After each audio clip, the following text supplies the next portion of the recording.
Alhamdulillah, Alhamdulillah Rabbil Alamin. Wassalatu wassalamu ala asyrafil anbiya'i wal mursalin wa ala alihi wa sahbihi ajma'in. Asyhadu an la ilaha illallah wahdahu la syarika lah wa asyhadu anna Muhammadan abduhu wa rasuluhu la nabiyya ba'dahu. Amma ba'du, fa ya ibadallah, ya ayyuhallazina amanu ittaqullaha haqqa tuqatih wa la tamutunna illa wa antum muslimun. قال الله تعالى في القرآن الكريم: أعوذ بالله من الشيطان الرجيم، بسم الله الرحمن الرحيم. فاستقم كما أمرت ومن تاب معك ولا تضرر إنه بما تعملون بصير. Maka kita akan istiqamah sebagaimana yang telah diperintahkan, dan juga orang-orang bertaubat bersama dan janganlah pernah berbatas. Sesungguhnya Allah yang apa saja yang kamu perbuat Maha menyaksikan. Surah Hud ayat 119. Bapak saudara kaum muslimin sidang Jumat rahimahullah. Alhamdulillah rabbil alamin, kembali kita bersyukur kepada Allah. Pada kesempatan yang berbahagia ini, Allah masih mencurahkan dan melapangkan serta menguatkan kepada kita berbagai bentuk rahmat dan rahimnya kepada kita. Mudah-mudahan segala apa yang kita dapatkan ini dapat menunjang aktivitas dan kemuliaan kepada Allah. Perbanyaklah bersyukur, karena sebaik-baik perbuatan itu adalah bersyukur. Dan siapa yang bersyukur maka kebaikan dan perbuatan kembali kepada dirinya. Salawat dan salam ini sesuatu Allah salli ala Muhammad wa ala ali Muhammad kama shallaita ala Ibrahim wa ala ali Ibrahim. Bapak saudara kaum muslimin sekalian rahimahullah. Pada kesempatan khutbah kita kali ini, pembahasan kita adalah berkaitan dengan makna ilmu fikih. Kita masih berada pada bulan Syawal, tepatnya pada 21 Syawal. Tentu tidak salah kiranya kita mengulang pemahaman kita terhadap apa yang dimaksud dengan ilmu fikih itu. Banyak dari kita mengira bahwa ilmu fikih itu sama dengan beribadah. Ternyata tidak. Setiap orang bisa beribadah, tapi belum tentu setiap orang bisa berilmu fikih. Oleh sebab itu, apa kita daripada ilmu fikih itu? Kita menggunakan pendekatan bahasa untuk dapat melihat makna ilmu fikih itu. Di bulan kecil ini ada dua kata sebetulnya yang perlu kita ketahui. Pertama, Syawal, apa makna Syawal, dan kedua makna ilmu fikih. Ilmu fikih itu terbentuk dari dua kata, ain dan al-fikih. Ain itu ada yang mu'ayyad kembali. Dalam kata bahasa Arab, kata kembali itu sekurang-kurangnya ada tiga ilmi. Pertama, raja'ah, itu juga maknanya kembali. Jika seorang mencela istrinya, lalu dia dirujuk istrinya itu dalam sidang, dia kata kepada Allah, aku rujuk kepada aku rujuk kembali. Ada juga kata kembali itu berasal dari kata kama. Kama yang dulu taubat, artinya juga kembali. Tapi kata kama yang untuk kembali dalam keadaan bersusah payah. Lalu dia kata taubat. Maka taubat itu hakikatnya kembalinya kita kepada Allah dalam keadaan bersusah payah. Jadi taubat itu salah satu syarat ya, kalau menggunakan apa yang disampaikan di Nawawi itu bersusah payah dan kita kembali kepada Allah. Astagfirullah wa atubu ilaih. Aku bertaubat kepada. Maka taubat itu tidak cukup di lisan, karena dia perjuangan sampai kepada Allah. Yang ketiga kata kembali itu inilah yang kita kaitkan dengan Idul Fitri atau Idul Adha. Kembali ke tempat asal, kembali ke tempat semula. Maka Idul Fitri itu kita kembali kepada fitrah. Lalu apa pula fitrah itu? Dari segi bahasa, fitrah itu dua pengertian. Pertama, khilaq atau khaul, asal penciptaan. Maka ulama mengatakan fitrah itu aslul khalq, asal kejadian kita. Permulaan kita diciptakan disebut asal kejadian kita. Yang kedua, fitrah itu dengan makna tabiat, watak, karakter, kedirian kita.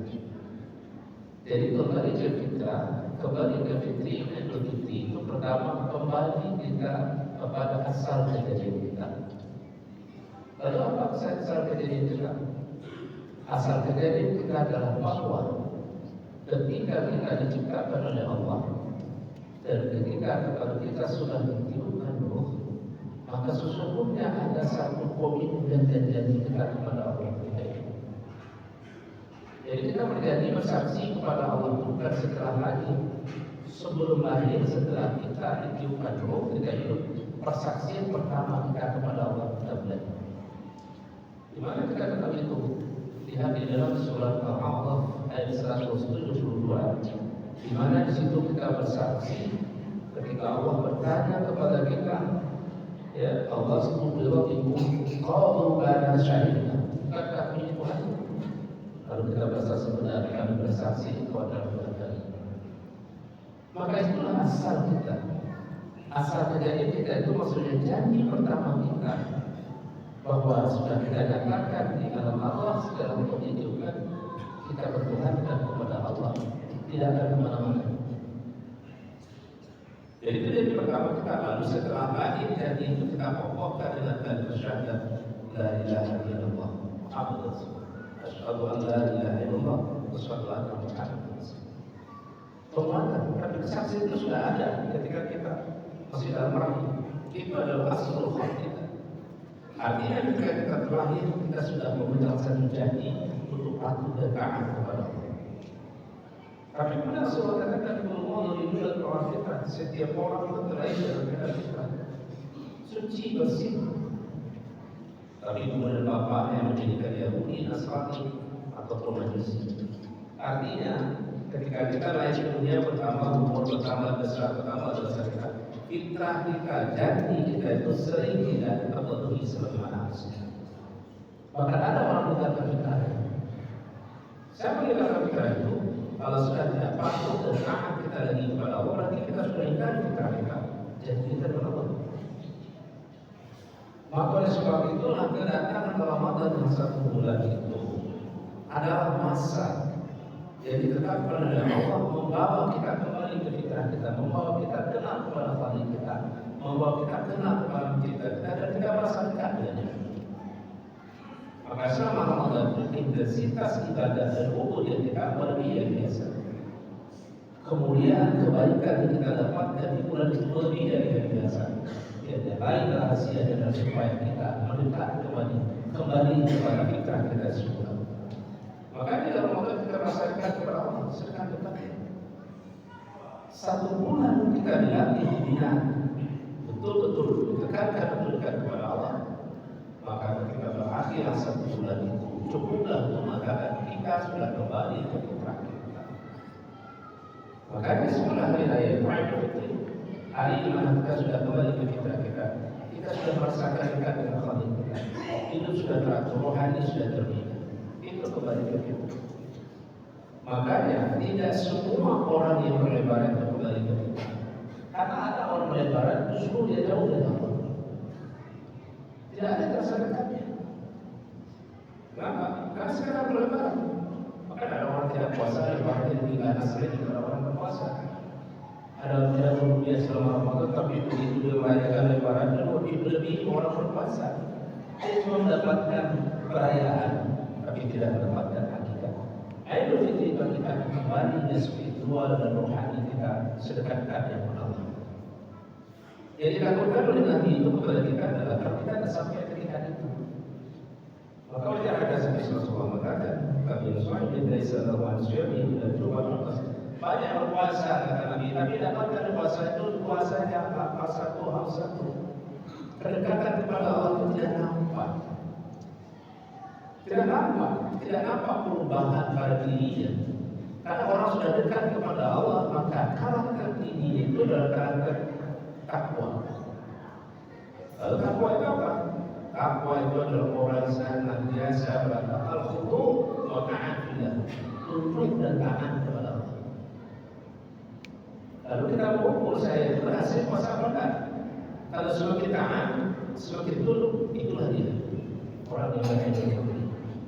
Tapi selepas Ramadan kacau hidupan ini, kita kita cuma bisa beribadah, tidak berada di situ. Kalau saudara-saudara muslim saya dimarahi, tapi ada Idul Fitri itu kita kembali kepada Allah.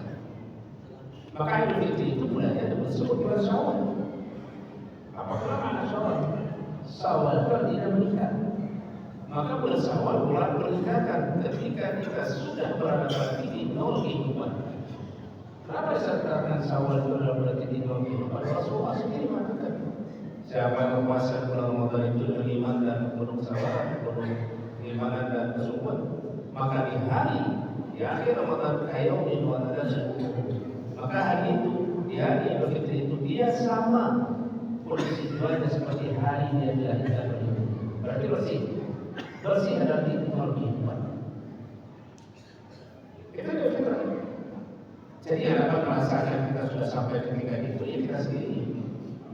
Maka setiap orang bisa berlebaran, tapi belum tentu semua orang berani. Maka Syawal itu meningkat. Di bulan Syawal itu bulan meningkat, bukan turun.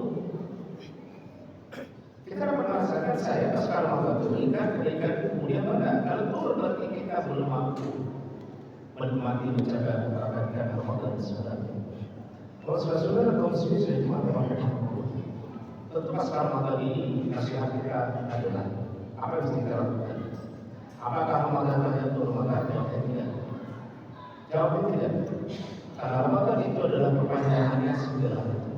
Maka sekurang-kurangnya ada dua hal yang kita perlu berkata Ramadan. Pertama, istiqamah itu artinya konsisten dengan apa yang pernah kita perbuat selama Ramadan. Nilai-nilai Ramadan itu kita pertahankan kelanjutan.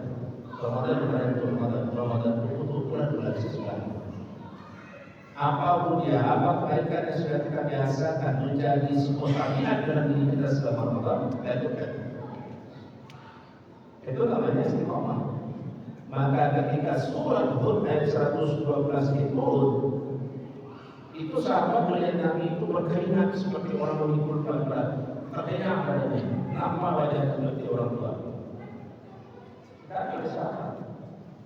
Harapan yang bersyukur. Berapa puluh wajah? Rasulullah jawab, karena ayat yang turun tadi. Karena di situ ada satu perintah yang sangat berat. Apa itu? Istiqomah. Maka istiqomah itu berat. Tapi tidak bisa. Maka itulah kita sikap kita pasca Ramadan itu istiqomah. Apa yang sudah terjadi terbina selama Ramadan lanjutkan dan teruskan. Jangan terus. Yang kedua adalah pesan dari surah Al-Insyirah. Fa'iza faradta fansab. Jika kamu sudah selesai satu pekerjaan, lanjutkan pekerjaan lain.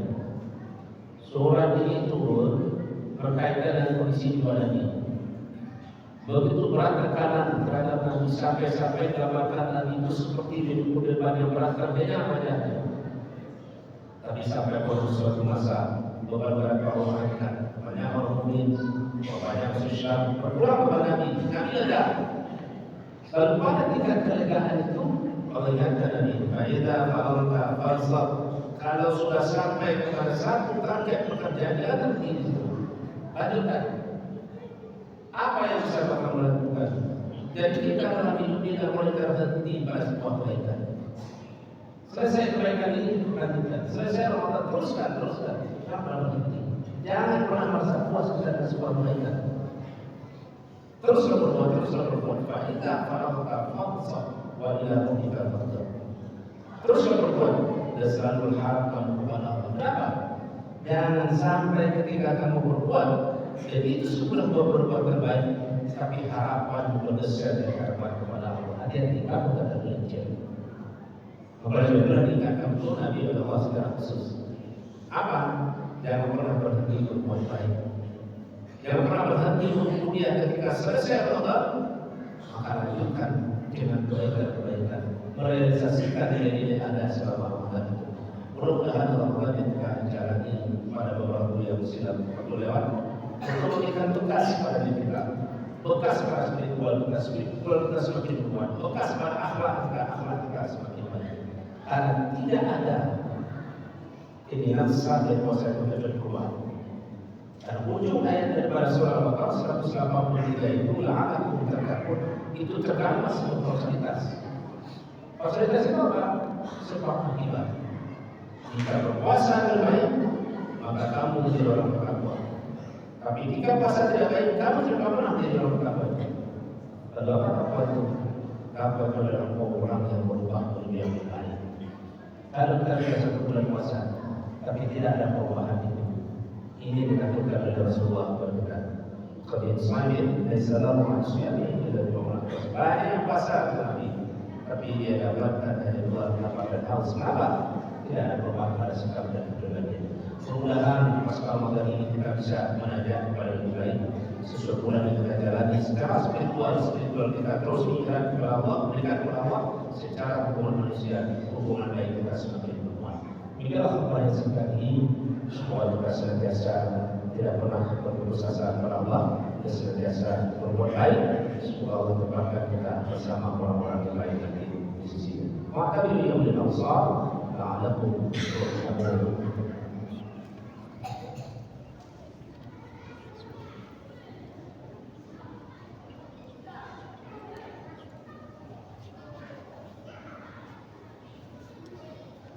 Alhamdulillah Rabbil Alamin, والعاقبة للمتقين وعلى آله وصحبه أجمعين. أشهد أن لا إله إلا الله وحده لا شريك له، أشهد أن محمدا عبده ورسوله لا نبي بعده. أما بعد فيا عباد الله، يا أيها الذين آمنوا اتقوا الله حق تقاته ولا تموتن إلا وأنتم مسلمون. قال الله تعالى في القرآن الكريم: أعوذ بالله من الشيطان الرجيم، بسم الله الرحمن الرحيم. قل هو الله أحد الله الصمد لم يلد ولم يولد ولم يكن له كفوا أحد. إن الله وملائكته يصلون على النبي يا أيها الذين آمنوا صلوا عليه وسلموا تسليما. اللهم صل على محمد وعلى آل محمد كما صليت على إبراهيم وعلى آل إبراهيم، وبارك على محمد وعلى آل محمد كما باركت على إبراهيم وعلى آل إبراهيم في العالمين إنك حميد مجيد. اللهم اغفر للمؤمنين والمؤمنات والمسلمين والمسلمات الأحياء منهم والأموات. اللهم اغفر لنا ذنوبنا ولوالدينا وارحمنا كما ربيانا صغيرا. اللهم إنا نسألك سلامة في الدين وعافية في الجسد وزيادة في العلم وبركة في الرزق وتوبة قبل الموت ورحمة عند الموت ومغفرة بعد الموت. اللهم إنا نسألك سلامة في الدين وهدى إنك أنت التواب الرحيم. ربنا تقبل منا دعاءنا وأعمالنا كما تقبلت على أنبيائك وأوليائك والصالحين. ربنا آتنا في الدنيا حسنة وفي الآخرة حسنة وقنا عذاب النار. عباد الله، إن الله يأمر بالعدل والإحسان وإيتاء ذي القربى وينهى عن الفحشاء والمنكر والبغي